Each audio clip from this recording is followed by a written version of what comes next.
എല്ലാ കൂട്ടുകാർക്കും നല്ലൊരു രാത്രി ആശംസിച്ചാണ് മാമ്പഴത്തിന്റെ പുതിയ വീഡിയോയിലേക്ക് സ്വാഗതം. നമുക്ക് നേരെ ബാലന്റെയും ഗോമതിയുടെ നാളത്തെ നല്ലൊരു പ്രമോ വിശേഷം കണ്ടാലോ. അങ്ങനെ ഇന്ന് നമ്മൾ അവസാനം കണ്ടത് മീനാക്ഷി ഓഫീസിലേക്ക് പോകുന്ന സമയത്ത് വഴി വെച്ചിട്ട് മീനാക്ഷിയുടെ അച്ഛനും അമ്മേനും കാണുന്നുണ്ട്. പക്ഷേങ്കിൽ അവര് വളരെ ക്രൂരമായിട്ടാണ് മീനാക്ഷിയോട് പെരുമാറിയത്. ഇങ്ങനെയൊരു മകളില്ല, നിന്നെ ഞങ്ങൾ പടിയടിച്ച് പിണ്ടം വെച്ചാന്നൊക്കെ പറഞ്ഞ് അവര് കാറി കയറി പോകുമ്പോ വല്ലാത്ത സങ്കടം വന്നു മീനാക്ഷിക്ക്. അതിലപ്പുറം മിത്ര ഇതെല്ലാം കേട്ടോണ്ട് നിൽക്കുമായിരുന്നു. മീനാക്ഷിക്ക് മനസ്സിലായി ഇത് തന്നെയായിരിക്കും ഒരുപക്ഷെ തന്റെ അവസ്ഥ. വീട്ടുകാരെ ധിക്കരിച്ച് താൻ മിഥുനോടൊപ്പം പോയിട്ടുണ്ടെങ്കിൽ ഇങ്ങനെയൊക്കെ തന്നെയായിരിക്കും തന്റെ വീട്ടുകാരും പെരുമാറുന്നത്. ഈ ചേച്ചി എത്രമാത്രം വേദനിക്കുന്നുണ്ടെന്നുള്ള കാര്യം നോക്കണം. മിത്രയ്ക്കും വല്ലാത്ത സങ്കടം വന്നു. കണ്ടിട്ട് പാവമാന്ന് തോന്നേ. ഇങ്ങനെ ചീത്തയൊക്കെ പറഞ്ഞിട്ട് അവരങ്ങോട്ട് പോയി കഴിയുമ്പോഴത്തേനും മീനാക്ഷി എന്ത് ചെയ്യുകയാണ്, ഒന്നും മിണ്ടാതെ അങ്ങോട്ട് പോവാണ്. പെട്ടെന്ന് മിത്ര വന്നിട്ട് ചോദിച്ചു, ചേച്ചിക്ക് വിഷമമായില്ലെന്ന് ചോദിക്കുകയാണ്. ഏയ്, ഇതൊക്കെ ഞാൻ പ്രതീക്ഷിച്ചു തന്നെയായിരുന്നു. അല്ലെങ്കിൽ അവരെയും തെറ്റു പറയാൻ പറ്റില്ല. ഇത്രയും കാലം വളർത്തി വലുതാക്കിയതല്ലേ. അപ്പൊ ഒരു നിമിഷം കൊണ്ട് ഇട്ടെറിഞ്ഞിട്ട് പോകുമ്പോ സാധാരണഗതിയിൽ ഏത് അച്ഛനമ്മമാരും പറയുന്ന കാര്യങ്ങളൊക്കെ അവരും പറഞ്ഞുള്ളൂ. അവരെ നമ്മൾ തെറ്റു പറഞ്ഞിട്ട് കാര്യമില്ലെന്ന് പറഞ്ഞ് മീനാക്ഷി കണ്ണു തുടക്കുകയാണ്. പക്ഷെ മീനാക്ഷിക്ക് അറിയാം തന്റെ മനസ്സ് എത്രമാത്രം വേദനിക്കുന്നുണ്ട്. ഇന്നല്ലെങ്കിൽ നാളെ തന്നെ അവർ മനസ്സിലാക്കും. വീട്ടിലേക്ക് കൂട്ടിക്കൊണ്ടു പോകുന്നൊരു പ്രതീക്ഷ ഉണ്ടായിരുന്നു. പക്ഷേങ്കില് ആ പ്രതീക്ഷ കൂടെ ഇല്ലാതായിരിക്കുകയാണ്. അങ്ങനെ വളരെ സങ്കടത്തോടു കൂടിയാണ് മീനാക്ഷി ഓഫീസിലേക്ക് പോകുന്നത് തന്നെ. ഈ സമയത്ത് ധർമ്മൻ ആകെപ്പാട് പെട്ടിരിക്കുകയാണ്. ധർമ്മൻ എന്ത് ചെയ്യണമെന്ന് അറിയത്തില്ല. അങ്ങനെ ലഡുവായിട്ട് അവിടെ ചെന്ന് കഴിഞ്ഞപ്പോ പറഞ്ഞ കാര്യങ്ങളൊക്കെ ധർമ്മന്റെ മനസ്സിൽ കൂടെ കടന്നു പോയിക്കൊണ്ടിരിക്കുക. കൃഷ്ണമംഗലത്തിൽ ചെന്നപ്പോ അവര് തനിക്ക് വേണ്ടി കല്യാണം ആലോചിക്കും. ഇവിടെ തന്റെ അളിയനും കല്യാണം ആലോചിക്കും. അപ്പൊ താൻ ഏത് പെണ്ണിനെ കെട്ടണം? അപ്പൊ അതിനകത്ത് ഏറ്റവും നല്ല മാർഗം എന്ന് പറഞ്ഞാൽ താൻ കല്യാണം കഴിക്കാതിരിക്കുന്ന നോക്കിയിട്ട് അത് മാത്രം കാണുന്നുള്ളൂ. അല്ലെങ്കിൽ പക്ഷെ ഇരു വീട്ടുകാരും തമ്മിൽ വീണ്ടും അതിനേക്കാളും വലിയ അടിയാവാനായിട്ട് ചാൻസ് ഉണ്ട്. ഇങ്ങനെയൊക്കെ ഓരോന്നൊക്കെ ഓർത്ത് ധർമ്മൻ ഇങ്ങനെ ഇരിക്കുന്ന സമയത്ത് അങ്ങോട്ട് ഗോമതി വരുന്നത്. എന്ത് പറ്റി ധർമ്മ, നിന്റെ മുഖം എന്താ വല്ലാതിരിക്കണെന്ന് ചോദിക്കും. ഏയ് ഒന്നുമില്ല. പിന്നെ ഒന്നുമില്ലെന്ന് പറയണ്ട, ഞാൻ ആദ്യമായിട്ടൊന്നും അല്ല നിന്നെ കാണുന്നേ. കുഞ്ഞുനാളിന് മുതല് നീ എന്റെ കൂടെ അല്ലായിരുന്നോ? നിന്റെ മനസ്സൊന്ന് പതറിയിട്ടുണ്ടെങ്കിൽ, മുഖം ഒന്ന് വാടിയിട്ടുണ്ടെങ്കിൽ ഈ ചേച്ചിക്ക് പെട്ടെന്ന് തന്നെ അറിയാൻ പറ്റും. കാര്യം എന്താന്ന് പറ. അതെ, ഞാനൊരു കാര്യം പറഞ്ഞിട്ടുണ്ടെങ്കിൽ ചേച്ചി സമ്മതിക്കോ? നീ കാര്യം പറയടാ. അതെ, എനിക്കിപ്പൊ കല്യാണം വേണ്ട, ആനന്ദിന് കല്യാണം ആലോചിച്ചോളാൻ പറയാം. ആഹാ, അത് കൊള്ളാലോ. നീയല്ലേ ഇവിടെ കല്യാണം വേണം, എനിക്ക് മാത്രം ആരും കല്യാണം ആലോചിക്കുന്നില്ല എന്നൊക്കെ പറഞ്ഞുകൊണ്ടിരുന്നേ. അതൊക്കെ ചേച്ചി വെറുതെ പറയണല്ലേ. പക്ഷെ ഇപ്പോഴങ്ങനെയൊന്നും അല്ല. ആനന്ദിന് വിവാഹം ആലോചിച്ചോ, എനിക്ക് കുഴപ്പമില്ലാന്ന് പറയാം. അതൊന്നും പറഞ്ഞിട്ട് കാര്യമില്ല. ബാലേട്ടനെ ആലോചിക്കാന്ന് പറഞ്ഞിട്ടുണ്ട്. പിന്നെ നിനക്കെന്താ ഇപ്പൊ കുഴപ്പം? ബാലേട്ടൻ നിനക്ക് പറ്റിയൊരു പെണ്ണിനെ കൊണ്ടുവരും. അതിന് വിദ്യാഭ്യാസമൊന്നും വേണ്ടെന്ന് പറഞ്ഞിട്ടുണ്ട്. ജോലിയും വേണ്ട. പിന്നെ എന്താ കുഴപ്പം? എനിക്കൊരു കൂട്ടാവുകയും ചെയ്യും. അതല്ല ചേച്ചി, പിന്നെ എന്താ കുഴപ്പം?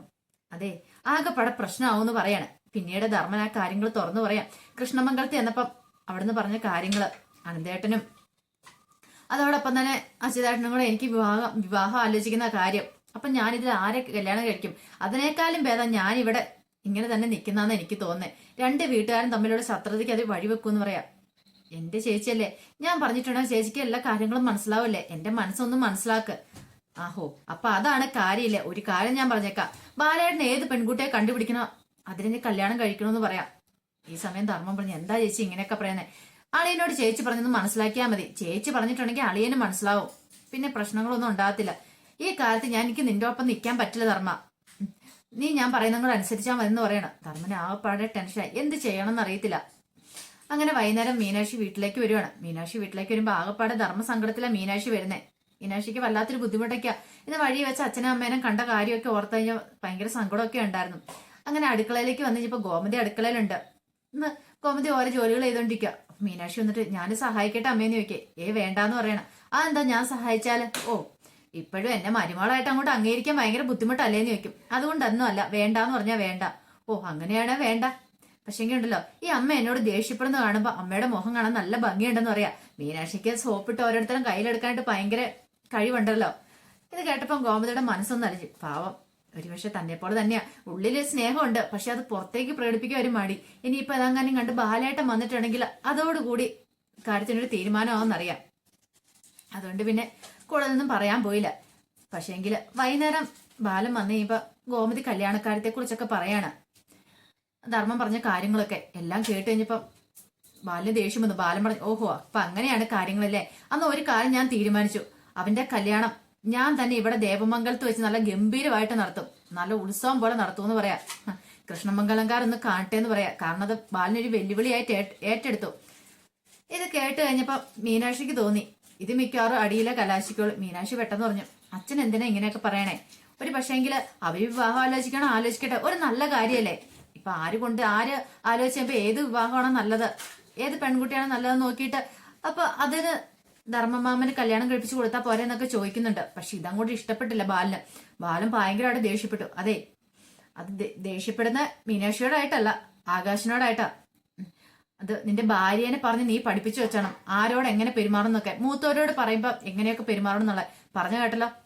എന്തേലും പറയുന്നതിന്റെ ഇടയ്ക്ക് കയറി പറയാൻ വന്നോണ്ടല്ലോ എന്റെ തനി സ്വരൂപം അറിയും, നിന്നെ ഞാൻ പറയുള്ളൂ. അവന് ഓരോന്നിനെ വിളിച്ചോണ്ട് വന്നിരിക്കുന്നു എന്നൊക്കെ പറഞ്ഞുകൊണ്ട് ആകാശിനെ ഭയങ്കരമായിട്ട് ചീത്ത പറയാണ്. അത് മാത്രമല്ല, ബാലന്റെ ദേഷ്യത്തിന് കാരണം മിത്രയുമായിട്ട് സംസാരിക്കുന്ന ബാലൻ കണ്ടായിരുന്നു.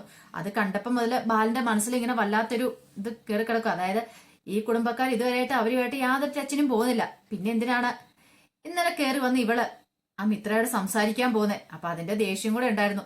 അങ്ങനെ ആ ദേഷ്യം കൂടെ ആകാശിന്റെ മേൾക്ക് തീർക്കുവാണ്. പിന്നീട് ആകാശിനോട് പറഞ്ഞു, ഇനി ഇങ്ങനെയൊക്കെ തുടരാൻ ഭാവെങ്കില് നിന്നെയും കൂടെ ഞാൻ ഈ വീട്ടിൽ നിന്ന് ഇറക്കി വിടും, രണ്ടും ഈ വീടിനെ പുറത്തായിരിക്കും എന്ന് പറയാം. പെട്ടെന്ന് മീനാക്ഷിക്ക് വല്ലാത്ത സങ്കടം വന്നു. മീനാക്ഷി എന്തെയോ കരഞ്ഞോണ്ട് അങ്ങോട്ട് പോവാണ്. ആകാശം അത്രയ്ക്ക് പ്രതീക്ഷിച്ചില്ല. കാരണം മീനാക്ഷി ഇവിടെ വന്ന് മാക്സിമം അഡ്ജസ്റ്റ് ചെയ്യാനായിട്ട് ശ്രമിക്കുന്നുണ്ട്. എങ്ങനെയൊക്കെയാണല്ലോ ഇത്രയൊക്കെ എല്ലാരും പെരുമാറ്റ് പോലും മീനാക്ഷി അത് അഡ്ജസ്റ്റ് ചെയ്ത് മുന്നോട്ട് പോകുന്നത്. അങ്ങനെ മീനാക്ഷി കരഞ്ഞോണ്ട് പോയി കഴിഞ്ഞപ്പോഴത്തേനും ആകാശിനും വല്ല സങ്കടമായി. ആകാശം അങ്ങോട്ട് അകത്തേക്ക് വരുമ്പോഴത്തേനും മീനാക്ഷി ഒന്നും മിണ്ടാതെ അവിടെ ഇരിക്കുകയാണ്. ചെന്നിട്ടുണ്ട് മീനു, അച്ഛൻ അങ്ങനെ എന്തെങ്കിലും പറഞ്ഞു നോർത്ത് നീ ഇപ്പൊ ഇങ്ങനെ കരയേണ്ട ആവശ്യമുണ്ടോ, ക്ഷമിക്കാൻ പറയാണ്. ഇത് കേട്ട് കഴിഞ്ഞപ്പോ മീനാക്ഷി പറഞ്ഞു, ഇത് കൂടുതൽ എന്താ, ഞാൻ നിങ്ങൾ ഈ വീട്ടിലേക്ക് കയറി വന്നപ്പോ മുതല് ഞാൻ എല്ലാരും അഡ്ജസ്റ്റ് ചെയ്ത് മുന്നോട്ട് പോകുന്നതല്ലേ, എനിക്ക് എന്തെങ്കിലും പരിഗണനയുണ്ടോ? കല്യാണം കഴിഞ്ഞ് ഇത്ര ദിവസമായി നമ്മൾ ഇതുവരായിട്ടും ഭാര്യ ഭർത്താക്കന്മാരായിട്ട് പോലും ജീവിച്ചിട്ടില്ല. എന്തായാലും പറഞ്ഞു കഴിയുമ്പോ ആകാശം ഒഴിഞ്ഞു മാറാനാ ശ്രമിക്കുന്നത്. അതൊക്കെ മറച്ചു വെച്ചാൽ ഞാൻ ഇപ്പോഴും ജീവിച്ചുകൊണ്ടിരിക്കുന്നത്. പക്ഷെങ്കിൽ ഞാനൊരു പെൺകുട്ടിയാണ്, എനിക്കും എന്റേതായ വ്യക്തിത്വം ഉണ്ട്, എന്റേതായ കാഴ്ചപ്പാടും നിലപാടുകളും എല്ലാം ഉണ്ട്. പക്ഷെ ആകാശ് അതൊക്കെ മറന്നു പോകുന്നു. ആകാശ് ഒരു ഭർത്താവ് വന്ന കാര്യം മാത്രം മറന്നു പോകുന്നു. ആകാശ് എപ്പോഴും നല്ലൊരു മകനായിട്ട് മാത്രം മാറാനാ ശ്രമിക്കുന്നത്, അല്ലാതെ നല്ലൊരു ഭർത്താവാകാനായിട്ട് ആകാശ് ശ്രമിക്കുന്നില്ല. എനിക്കും എന്റേതായ ആഗ്രഹങ്ങളില്ലേ, ഒന്ന് പുറത്തു കൊണ്ടുപോകണമെന്ന് പറഞ്ഞിട്ട് അതുപോലെ ആകാശിനെ കൊണ്ട് പറ്റുന്നില്ല. പിന്നെ എങ്ങനെ ഞാൻ ആകാശിനോട് ജീവിക്കുന്ന പറയണേ? പണമാണേ പ്രശ്നമെങ്കിൽ ഞാൻ പണം തരാന്ന് പറഞ്ഞു, എനിക്കൊരു ജോലി ഉണ്ടല്ലോ, ഞാൻ പൈസ തരാന്ന് പറഞ്ഞു. പക്ഷെ അതും ആകാശിന് പറ്റത്തില്ല. പിന്നെ ഞാൻ എന്താ ചെയ്യേണ്ടതെന്ന് ചോദിക്കണം. മീനാക്ഷി ആ ഉള്ളിൽ അടക്കി വെച്ചത് മൊത്തം അങ്ങോട്ട് പൊട്ടിത്തെറിക്കുവാണ് അങ്ങോട്ട്. പക്ഷെ ആകാശിന് എന്ത് ചെയ്യണമെന്ന് അറിയത്തില്ല. ഒരു വശത്ത് അച്ഛൻ, ഒരു വശത്ത് മീനാക്ഷി, ആകെപ്പാടെ ആകാശത്ത് പെട്ടുപോയ അവസ്ഥയെ. പിന്നീട് ആകാശ് പുറത്തേക്ക് ഇറങ്ങി പോവാണ്. ഈ സമയത്ത് ആനന്ദനും ധർമ്മനും അവിടെ സംസാരിച്ചോണ്ട് നിൽക്കുമായിരുന്നു. ആനന്ദ് ആകാശിന് മുഖം കണ്ടപ്പോ തന്നെ മനസ്സിലായി എന്തോ ഒരു പ്രശ്നമുണ്ട്. എന്താടാ, എന്ത് പറ്റിയെന്ന് ചോദിക്കണേ? ഒന്നുമില്ല, എന്തോ കാര്യമായിട്ട് പ്രശ്നമുണ്ട്. കാര്യം എന്താന്ന് പറ. ഇപ്പോഴും ഉറക്കുമായിരുന്നു ആനന്ദേട്ടാ, വിവാഹം കഴിക്കണ്ടായിരുന്നു. അതെന്താ? വെറുതെ പെട്ടുപോയൊരവസ്ഥയാ ഇപ്പൊ അച്ഛനും മീനാക്ഷിക്കും ഇടയ്ക്കിടെ ഞാൻ പെട്ടുപോവാന്ന് പറഞ്ഞു. കാര്യം നീ പറയണം. അല്ല, അവളുടെ ആഗ്രഹങ്ങളൊന്നും സാധിച്ചു കൊടുക്കാൻ എനിക്ക് പറ്റുന്നില്ല. വിവാഹം കഴിച്ച് വളരെ പ്രതീക്ഷയോടുകൂടി അവൾ ഇങ്ങോട്ട് കയറി വന്നേ. പക്ഷേങ്കില് അവൾക്കൊന്നും വാങ്ങിച്ചു കൊടുക്കാൻ പോലും എന്നെ കൊണ്ട് പറ്റുന്നില്ല എന്ന് ഓർത്തിട്ട് എനിക്കൊരു വല്ലാത്ത ബുദ്ധിമുട്ട് തോന്നും. സ്വന്തമായിട്ട് ജോലി ഉണ്ടായിരുന്നെങ്കിൽ, എവിടെ ജോലി ചെയ്യുമായിരുന്നെങ്കിൽ ഈ കുഴപ്പങ്ങളൊന്നും ഉണ്ടാവില്ലായിരുന്നു എന്നൊക്കെ പറയാം. അതാണോ പ്രശ്നം? അതൊന്നും ഓർത്ത് നീ വിഷമിക്കണ്ടെന്ന് പറയാണ്. അതൊന്നും അല്ലാന്ന് പറയാണ്. ആകാശിന്റെ ഉള്ളിലെ ആ ടെൻഷൻ പറയാൻ പറ്റില്ല ആനന്ദിനോട്. ആനന്ദിന്റെ വിവാഹം കഴിഞ്ഞാൽ മാത്രമേ തനിക്ക് നല്ലൊരു കുടുംബജീവിതം ഉണ്ടാവുള്ളൂ, എങ്കിൽ മാത്രമേ തനിക്ക് മീനാക്ഷിക്കും ഭാര്യ ഭർത്താക്കന്മാരായിട്ട് ജീവിക്കുള്ളൂ എന്ന് ആനന്ദിനോട് പറയാനായിട്ട് ആകാശിന്റെ ഒരു മടി. അതറിഞ്ഞിട്ടുണ്ടെങ്കിൽ ആനന്ദേട്ടന്റെ മനസ്സിൽ എന്തായിരിക്കും എന്നൊരു ചിന്തയെ ആകാശിനെ അലട്ടുന്നുണ്ട്. പിന്നീട് മിത്രം മിഥുനെ വിളിച്ചിട്ട് പറഞ്ഞു, എനിക്ക് അത്യാവശ്യമായിട്ടൊന്ന് കാണണം എന്നൊക്കെ പറയണം. അങ്ങനെ മിഥുൻ വരുവാണ്. മിഥുൻ വന്നു കഴിഞ്ഞപ്പോ മിത്ര കല്യാണക്കാര്യത്തെ കുറിച്ചൊക്കെ പറയാണ്. എനിക്ക് വീട്ടിൽ കല്യാണം ആലോചിച്ചു, അത് ഏകദേശം ഉറപ്പിച്ച മട്ടില്ല, എന്തേലും എത്രയും പെട്ടെന്ന് ചെയ്തേ പറ്റുള്ളൂ, അല്ലെങ്കിൽ ഒരുപക്ഷെ എന്റെ വീട്ടുകാര് ഉടനെ എന്നെ വിവാഹം നടത്തും, 1 മാസത്തിനുള്ളിൽ തന്നെ നടത്തും എന്നാ പറയണേ. എനിക്ക് എന്ത് ചെയ്യണമെന്ന് അറിയില്ല എന്ന് പറയണം. ഈ സമയം മിഥുൻ പറഞ്ഞു, അതാണോ? അതൊന്നും കുഴപ്പമില്ല, കല്യാണം ആയല്ലോ, പിന്നെന്താ കുഴപ്പം? മിഥുനെ നീ ഇപ്പോഴും സീരിയസ് ആയിട്ട് എടുത്തിട്ടില്ലാന്ന് തോന്നുന്നത്. ഞാൻ സീരിയസ് ആയിട്ടൊക്കെ തന്നെയാ. എനിക്ക് എന്ത് ചെയ്യണമെന്ന് അറിയില്ല. വീട്ടിൽ അറിഞ്ഞിട്ടുണ്ട് ഒരു കാരണവശാലും സമ്മതിക്കത്തില്ല.